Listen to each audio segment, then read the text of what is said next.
bonsoir à tous, c'est l'heure du JT des régions, une édition hommage à l'ancien président de la République, Émile Derlès-Issou, qui a tiré sa révérence dans la nuit du 28 au 29 juillet à son domicile à Cotonou. Et bien très tôt ce matin, une équipe de la télévision nationale s'est rendue à son domicile. C'est un reportage signé Calvado Arwano et Emmanuel Sebo. Dans la résidence discrète du quartier Padoua, la mort a rejoint dans la nuit l'ancien président de la République, Émile Derlès-Issou.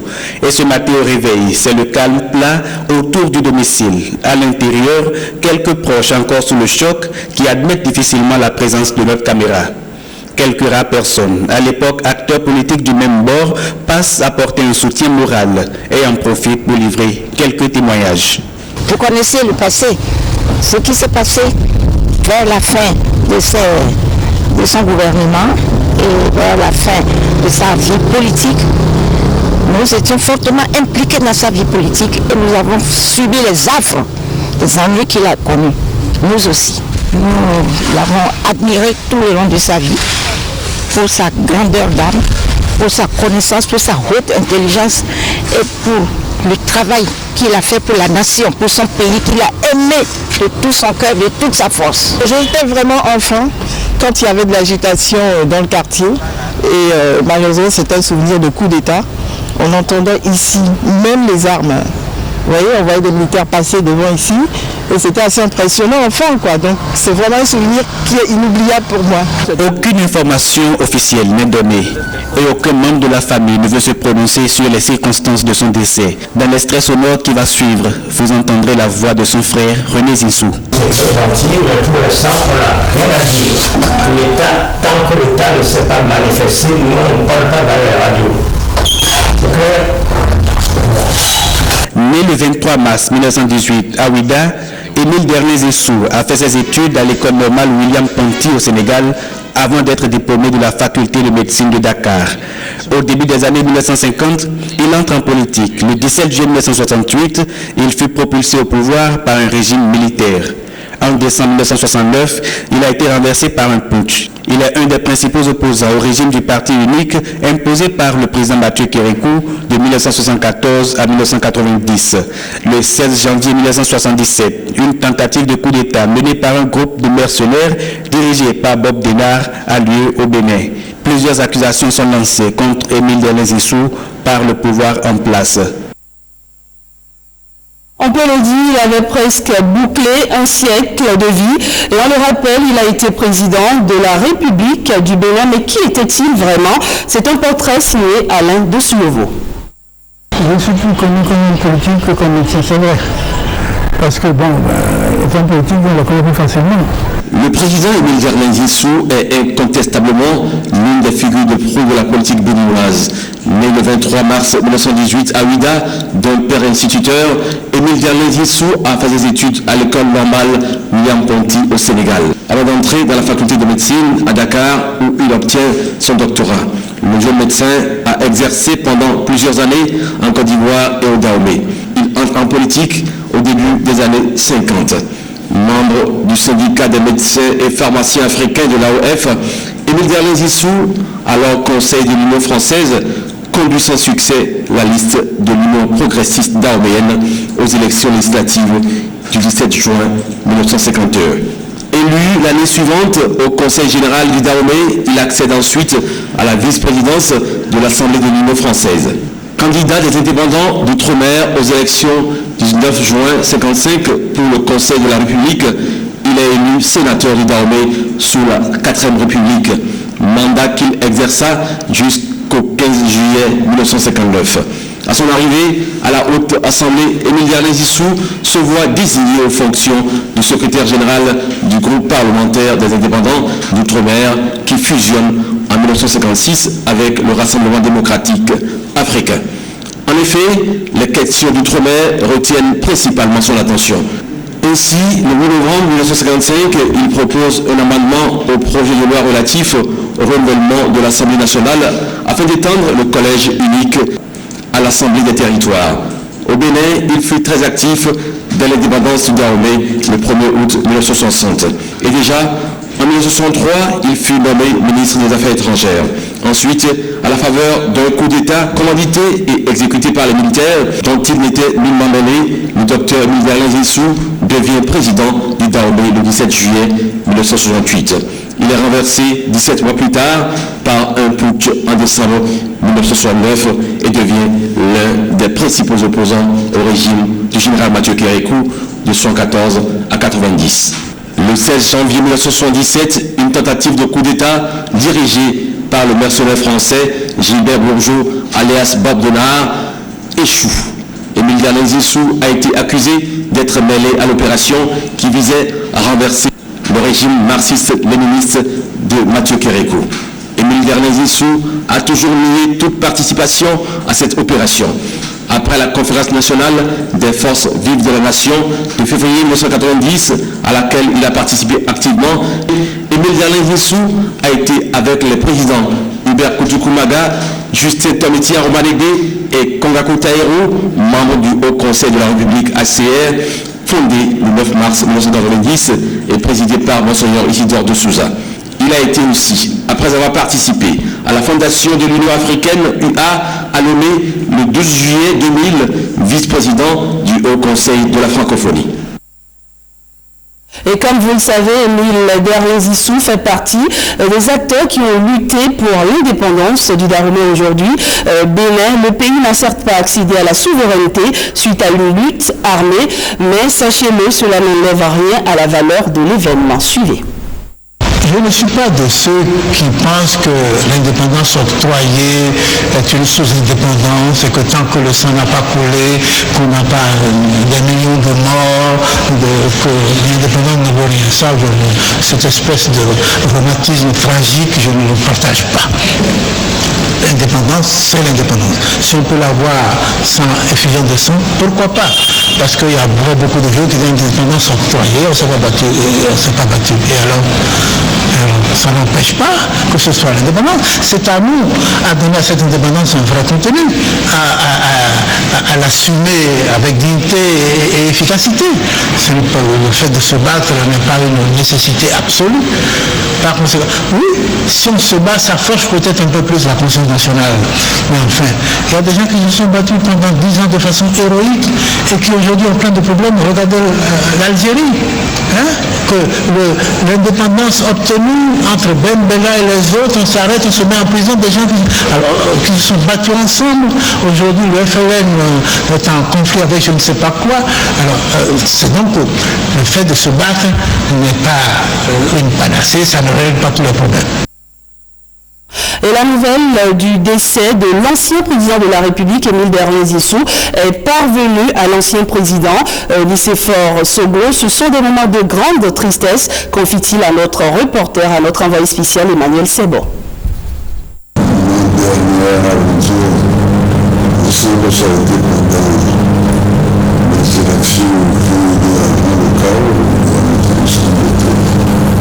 C'est l'un des grands acteurs du politique qui vient de s'en aller. Je faisais partie, il a tort parce qu'il y avait le fameux trio Abidjan au Marébi-Maga, il a cherché une place parmi eux. Et vraiment, on peut dire qu'il a été ceux qui, avant la conférence nationale, ont animé la vie politique, non seulement dans le pays, parce que nous étions membre de l'AOF, d'une fédération d'un certain nombre de pays francophones d'Afrique de l'Ouest. Il a été, je parlerai un peu certainement, un des acteurs majeurs à Paris. Il était, on peut dire, à Versailles. Il était à l'Assemblée de l'Union française. Il y avait eu le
Voilà, vous venez donc de suivre la réaction de l'ancien président de la République, Nicéphore Dieudonné Soglo. Et pour Albert Thévoïdret, c'est donc une grande page de l'histoire de notre pays qui se referme avec le décès de Émile Derlin Zissou. On écoute. À cette veille d'indépendance, de célébration de fête d'indépendance, un grand nous quitte, nous dit au revoir.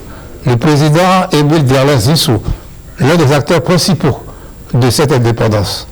C'est une manière pour nous de nous rappeler que nous sommes dans l'histoire et que des destins s'accomplissent. Le destin d'Émile Derlin Zissou a été celui d'une boussole, de quelqu'un qui a aimé passionnément ce pays et a voulu en faire un pays modèle.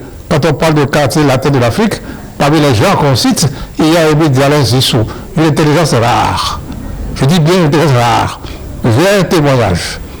À l'occasion de la conférence nationale, nous avions des consultations, des concertations pour savoir qui serait président, qui serait ci, qui serait ça. Et je voyais, n'est-ce pas, les tentatives que chacun de nous faisait pour arriver, n'est-ce pas, à prendre en main la direction des affaires. Zissou passe à côté de moi. Albert, prends le rapport, c'est ce qui restera. C'est à cause de lui que j'ai pris le rapport, j'ai été rapporteur général de la conférence nationale. Mais Albert, prends le rapport, c'est ce qui restera. Voilà Zissou. Il sait là le discernement. Il sait là où l'importance est. Et je crois que ce pays aurait bénéficié beaucoup de sa discipline, aurait bénéficié beaucoup de sa profondeur d'analyse. Cela ne fait rien. Il est parti, il nous laisse un souvenir, le souvenir d'un homme ardent dans le patriotisme, le souvenir d'un homme curieux dans l'apprentissage de la vie, d'un homme dévoué pour que le Bénin, ce petit Bénin, ait une vocation. La vocation du Bénin aujourd'hui, quand je vois tout le parcours d'Émile Derlin Zissou, c'est d'être le carrefour de la paix dans le monde, dans ce monde qui se perd et qui a oublié que le développement est le nouveau nom de la paix. Adieu, Émile Derlin Zissou, notre boussole. À l'annonce donc du décès de l'ancien président Émile Derlin Zissou, eh bien, le message du président de la République n'a pas tardé à venir donc à la rédaction de la télévision nationale. C'est un message qui se présente comme suit. Béninoises, Béninois, chers compatriotes, j'ai le profond regret de vous annoncer le décès de M. Émile Derlin Zissou, ancien président de la République, décès survenu à Cotonou le jeudi 28 juillet 2016 dans sa 99e année. Médecin, diplomate et homme d'État, au mérite unanimement et universellement reconnu, feu président Zissou, qui a consacré toute sa vie au service de la patrie, vient de nous quitter pour le royaume des béatitudes après de bons et loyaux services rendus à notre pays et à l'humanité. En cette circonstance douloureuse où la nation perd un digne fils, homme d'État émérite à la stature internationale, je présente les condoléances les plus attristées du gouvernement à la famille éplorée et à l'ensemble du peuple béninois. Pour honorer donc la mémoire de l'illustre disparu, le gouvernement a décidé d'un deuil national de 3 jours pour compter du mardi 2 août 2016 à 0h. Pendant cette période, les drapeaux seront mis en berne sur toute l'étendue du territoire national. En outre, un livre de condoléances sera ouvert au ministère des Affaires étrangères ainsi qu'au niveau de l'ensemble des postes diplomatiques et consulaires de notre pays. Les informations relatives aux obsèques du président Émile Derlin Zissou de regrettée mémoire seront rendues publiques après concertation avec la famille de l'illustre disparu. Fait à Cotonou le 29 juillet 2016, c'est un communiqué signé par le président de la République, Patrice Talon. Et on suit à présent la réaction du président de la Cour constitutionnelle, Théodore Olo.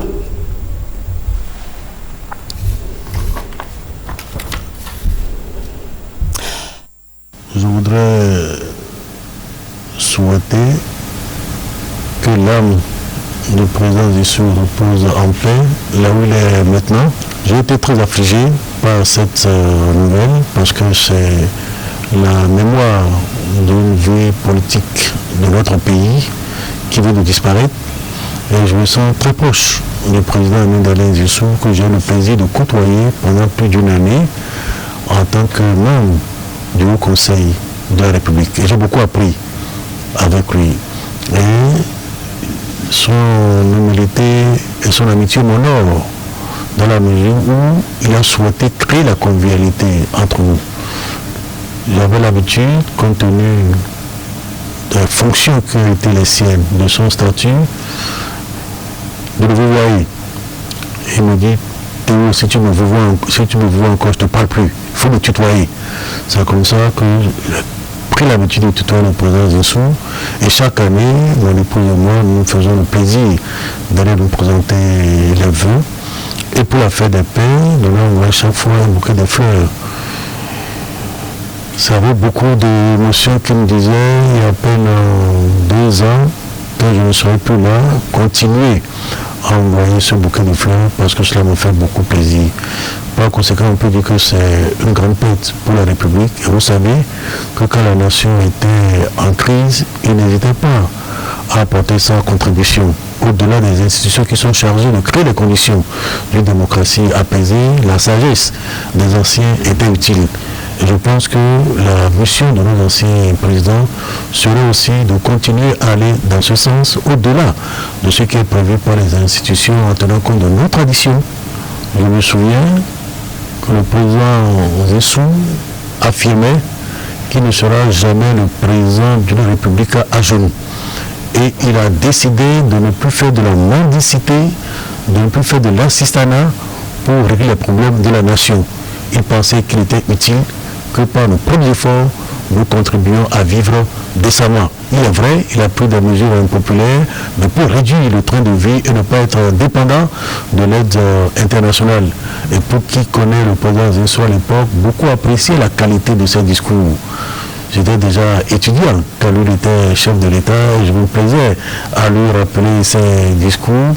Et quelquefois même, il me reprenait parce que j'avais des citations que je tronquais, qu'il reprenait pour montrer qu'il avait aussi de la mémoire. Il est passionné de la politique, mais c'est aussi un homme d'honneur et de devoir. L'ancien président de la République s'en est allé, mais que de souvenirs nous confiera également le président de l'Assemblée nationale, Adrien Mouridi. C'est un grand homme politique, un grand homme d'État qui disparaît. Et je crois pouvoir affirmer qu'avec son décès, c'est le dernier géant du Daoulé politique qui disparaît, car quand vous regardez, vous constaterez qu'à l'âge où il s'en va, il n'y a pratiquement plus aucun homme politique de sa génération. Il est donc le dernier des géants, le dernier des baobabs, du Daoulé politique. Le président Zissou n'a été président de la République que pendant moins de 2 ans. Mais ce court passage a suffisamment marqué notre pays, a suffisamment marqué son temps, de sorte que ceux de ma génération sont nombreux qui se réclament de son héritage politique.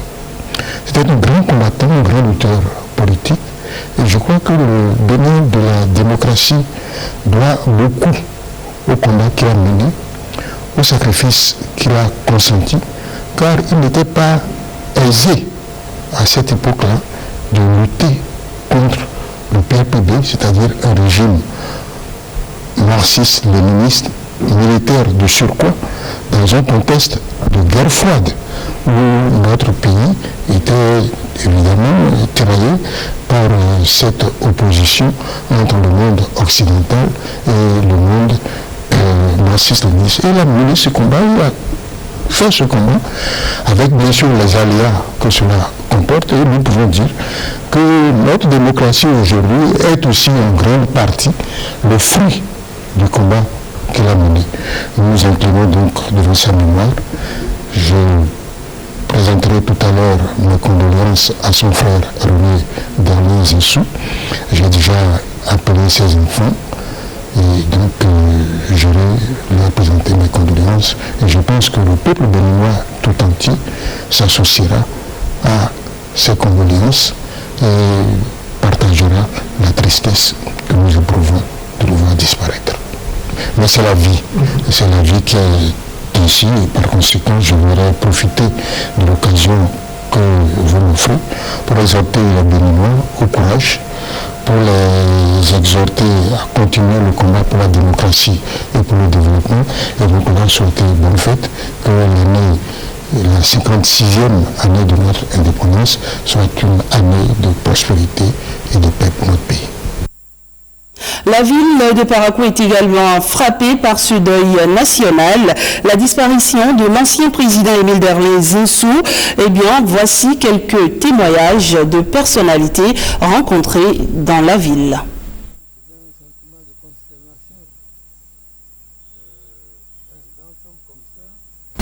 Sur le plan politique, quand il pense vraiment un bordel qui tombe. Il a bénéficié de la bourse pour aller à l'école de médecine de Dakar.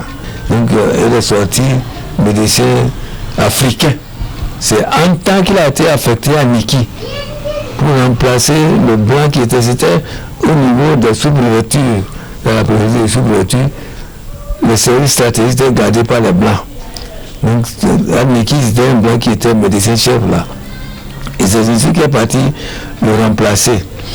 Bon, quelques années après, vous voyez que médecin chef, je ne sais pas combien d'années il a passé en équipe, et on l'a réaffecté encore au sud avec Port Nouveau.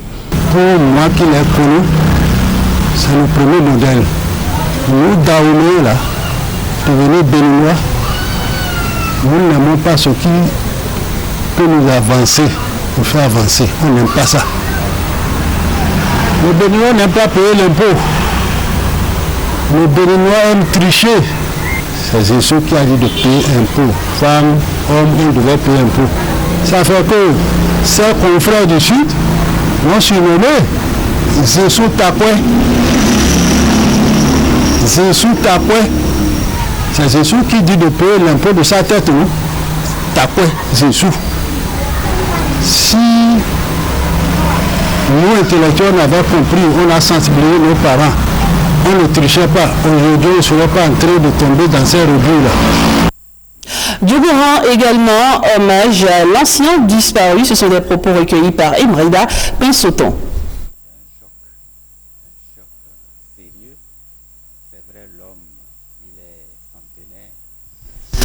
Mais quel que soit l'âge, lorsque c'est une perte de ce genre, on ne peut que être animé d'un sentiment de profond regret. J'ai frotté avec lui, particulièrement quand j'étais élève. J'ai eu à le rencontrer physiquement, c'était dans les années, je crois, 68, où il avait accédé au pouvoir, bon, pas bien des manières du fait des militaires qui avaient, à l'époque, avec les coups d'État intempestifs, fini par l'inviter et faire de lui un président, ou pour conforter sa légitimité, il a organisé un référendum où il a été plébiscité par le peuple contre. Mais avant, c'est quelqu'un que j'ai connu du fait de l'histoire du Dahomey qu'on avait étudié, parce que l'homme faisait partie de l'intelligentsia de l'époque des années 30, où c'est eux qui ont, avec les Louis Oukari et autres, commencé la lutte anticoloniale. Lorsqu'il est venu au pouvoir, c'était d'abord après un coup d'État fait par les militaires. Et c'est les militaires qui lui ont fait appel. Et quand il est arrivé, il ne s'est pas contenté de cet appel-là pour être président. Il a d'abord organisé un référendum pour demander au peuple dahoméen s'ils sont d'accord qu'il soit président. Ce que le peuple a approuvé. Bon. Lorsqu'il a commencé à travailler, il a engagé des réformes. Notamment dans la taxe civique. Il y a des Béninois qui ne payaient pas la taxe civique. Et qu'il a voulu que tout le monde paie. Les gens ne l'ont pas compris. Les travailleurs sont rentrés en grève, les élèves sont rentrés en grève, et le pays s'est chauffé. Or, les mesures, les réformes qu'il entreprenait, c'était dans le sens de faire avancer le pays. Mais les populations étaient habituées à un autre mode de vie, ce qui fait que, je dis, il n'a pas été compris. Mais les militaires ont intervenu et c'est les mêmes militaires-là qui l'ont renversé. Voilà, c'est un journal hommage à l'ancien président de la République, Émile Derlin Zissou, qui nous a quittés dans la nuit du 28 au 29 juillet à son domicile à Cotonou. Je vous propose à présent de suivre quelques réactions de Béninois rencontrés dans les rues de Cotonou. Le président Émile Derlin Zissou fut un grand homme pour ce pays. Parce qu'il a été un président que l'on a jugé dur de par le Zissou Takwe. Il a apporté beaucoup au pays, surtout lors des différentes élections. Il essaie de donner son point de vue, d'orienter un peu la jeunesse. Non, mais il a fait beaucoup pour ce pays. Émile Derlin Zissou a fait beaucoup pour ce pays. Il a été président de ce pays. Je crois qu'il a été un président qui a fait plus que tous les autres. Il a vécu plus que tous les autres de son temps. Donc je pense que tout le monde doit mourir et on doit vraiment prier pour lui pour que la paix lui soit légère. Depuis hier, je suis dans une dette totale. Parce que je peux témoigner l'homme. L'homme, j'ai eu la chance de le collaborer depuis 2006. Depuis 2006, à l'arrivée du président Yaïboni. Et sincèrement, j'étais à la tête d'un groupe des émigrants qui nous a reçus comme ses enfants. Vraiment, l'homme, sa disparition m'a beaucoup choqué. Sincèrement, le Bénin vient de perdre encore l'un de ces hommes de pilier. Nous pleurons tous. Zissou, je ne veux pas dire que c'est un homme simple. À partir du moment où, vous savez, ce Bénin-là était dirigé par des têtes qu'on appelait en son temps monstres à trois têtes. Zissou, une fois installé, a imposé l'impôt forcé. Même les femmes qui ne sont pas fonctionnaires en son temps devaient payer l'impôt. Et quand la femme n'est pas capable de payer l'impôt, le mari doit payer son impôt et payer pour sa femme. Si tu n'as pas l'argent pour payer, on te ligote les deux mains, on t'envoie en prison. Voilà, Zissou n'a pas laissé un souvenir qui est bon, que le Béninois peut apprécier aujourd'hui. Si les gens ne connaissent pas l'histoire de Zissou, qu'ils se cachent. Zissou a été une référence après les indépendances pour notre pays. Quand nous avions été libérés, est-ce que nous avons des ressources pour payer les fonctionnaires? Nous n'avons pas. Mais Zissou, ayant pris le pouvoir en 1968, a créé la Sobemap. Le Bénin dit qu'il a indépendance, mais nous n'avons pas de ressources. Que faut-il faire? Il faut les impôts, la fiscalité. D'où Zissou a sorti l'impôt pour que l'économie, la caisse, que le Bénin commence à avoir sa propre caisse et qu'il ne soit pas une caisse dépendante des colonisateurs. Comment on appelait l'impôt? On appelait l'impôt en ce temps dans notre langue vernaculaire Zissou Takwe. Et Zissou Takwe, Zissou a dit, Zissou Takwe, Zissou Takwe, Zissou Pomewenoya. Zissou Takwe, Ahosuba Mewenoyi, Alina. Il a fait des voies, des choses là avec. Il a investi l'argent là pour qu'on fasse des infrastructures. Quelqu'un de ce genre qui est né le 23 mars 1918, qui a pris le pouvoir en juillet 1968 et qui a été pourchassé et renvoyé du pouvoir en décembre 1969 et qui est décédé en juillet 2016 est une référence et une icône qu'on ne peut jamais oublier. Voilà, vous venez de suivre quelques réactions de citoyens rencontrés dans les rues de Cotonou. Émile Derlin Zissou nous a quittés, paix à l'âme de l'illustre disparu. Et comme annoncé dans le message du président de la République suite au décès de l'ancien président, eh bien, le gouvernement décrète un deuil national de 3 jours pour compter du mardi 2 août 2016 à 0 heure. C'est la fin de cette édition. Je vous remercie de m'avoir suivi. Excellente après-midi à tous.